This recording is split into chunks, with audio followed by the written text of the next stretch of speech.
qodobka ugu horeeya oo ah odhan taxsi u diro dadkii muwaadiniinta ahaa ee masaakiinta ahaa ee aan waxba galabsan ee lagu laayay hotel ambassador ee ay dileen cadowga ummadda Soomaaliyeed waxaan leenahay inna lillahi wa inna ilayhi raaji'uun ilaahay qabriga ha u nuuro ilaahay mataqaanaa jannada firdawsa ka waraabiyo eheladii iyo qaraabadii ummadda Soomaaliyeedna samiri ibana ka siiyo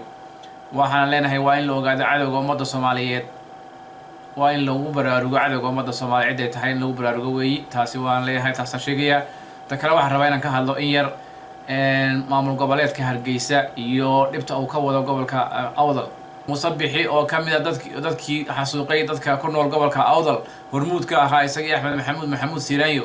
ayaa waxa uu qodbaday dadka reer Awdal caruurtii uu laayay aabbayaashood uu laayay hooyooyinkood uu laayay edooyinkood uu laayay adeeradood uu laayay abtiyaashood uu dilay ayaa waxa ugu qodbadeeyay taariikh beena oo ahayd in dadka reer Awdal ay warqad heshiis u soo direen heshiisna ay la galeen in dadka reer Awdal iyo maxaan ku raraa maamulkii SNM ay si nabada ku wada noolaadaan waxaan leenahay waxa isweydiin mudan dadka reer Awdal maxaa laayay waxaan arkaynaa burburkii tacadiyadii la sameeyay xadgudubyadii xuquuqul insaanka ee dadka lagu sameeyay oo ilaa hadda cidina aanay ka garaabin cidina aanay ka hadal waxaan la yaabanahay dadka Awdal ee u sacabinaya ninkii aabihii abtigii dilay ninkii dhulkiisa burburiyay ninka ka u sacabinaya oo mashxaradaya ayaan la yaabanahay waxa kale oo la yaabanahay nimanka hor socda ee maamulka SNM ka tirsan ee ka soo jeeda gobolka Awdal ee horgalaha u ah waxaan leeyahay war waxaasi wax ummadda u cuntaba maaha ninkii dadkan aabayaashooda ama waalidkood laayay inaad soo kaxaysaan waa laga qurux badan yahay waxaynu isla ognahay maanta oo isla wada garanaynaa maamulka SNM iyo maxaan ku raraa nidaamkaasi inaana cidi taageersanayn ilaahay ummaddiisu waxay og tahay in boqolkiiba 95 dadka reer Awdal aanay taageersanayn maamulka Hargeysa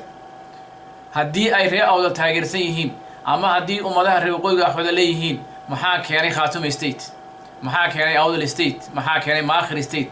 maxaa ka hadashiya salaadiinta gobolka Awdal maalin walba inay saxaafadda kaga hadlaan in waxa ka jira gobolada waqooyi ay xaraan tahay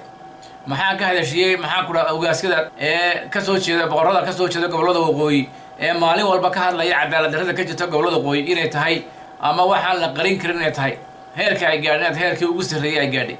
maxaa keenay waxaas oo dhan waa haddii ay jirto Soomaaliyeednimada wax la dhulka uu wadaajiyaa oo dadka reer waqooyi dhul bay wadaagaan dadka ku nool waqooyiga dhul bay wadaagaan laakiin maamul ma wadaagaan dhulka ay wadaagaan waa dhulka Ingiriisku gumaysan jiray oo loo jiray British Protectorate loo jiray ayaa ummadda reer waqooyiga kulmisa laakiin maamul ka jira meeshaasi ma kulmiyo maamulka reer baa iska leh reer baa loo daba fadhiistaa marka waxaan leeyahay reer Awdal masiirka caruurteena inaan u daba fadhiisano maaha cid kale inaan u daba fadhiisano maaha waxaan anigu shakhsiyan waxaan ugu nacabahay ninka beesha dhexe ay yiraahdo mujaahid baan ahay ninka beesha dhexe ee sheegta maamulka Hargeysa ee Soomaaliland sheegta ayaan ugu nacabahay waxaan ka sii nacabahay ninka reer Awdal ee yiraahdo waxaan ahay hooyadii Soomaaliland war goormaynu noqono hooyada Soomaaliland miyaa la inagu qasbay mise inaga ikhtiyaarkeena iyo khiyaarkeena ku sameynay goorma ayaynu sameynay waxaan xasuustaa in salaadiinta gobolka Awdal dhammaantood baa iska daba mareen in heshiiskii Burca lagu gaaray kii oo Burca laga soo bixin uu jabay heshiiskaasi kii oo Burca laga soo bixin ayuu jabay wixii lagu heshiiyey wuu jabay wuxuuna noqday waxay maamulka SNM gaar u leeyihiin baa ka soo baxay Burco ummadaha kalena waxay hadda wax lagu qasbay ciddii qasabka qaadatay way joogtay ciddii qasabka diiday way ka shirka way ka baxday qasabka ciddii diiday shirka way ka baxday ciddii ogolaatay qasabkaasina way joogtay waxay tiri Soomaaliland baynu nahay waxaynaan inagu qulubteena iyo qalbigeena aanu jeclayn oo raali ka ahayn inaan u qaadna caruurteena mustaqbal uga dhigno oo looga sheekeeyo taariikh aan jirin looga sheekeeyo looma baahna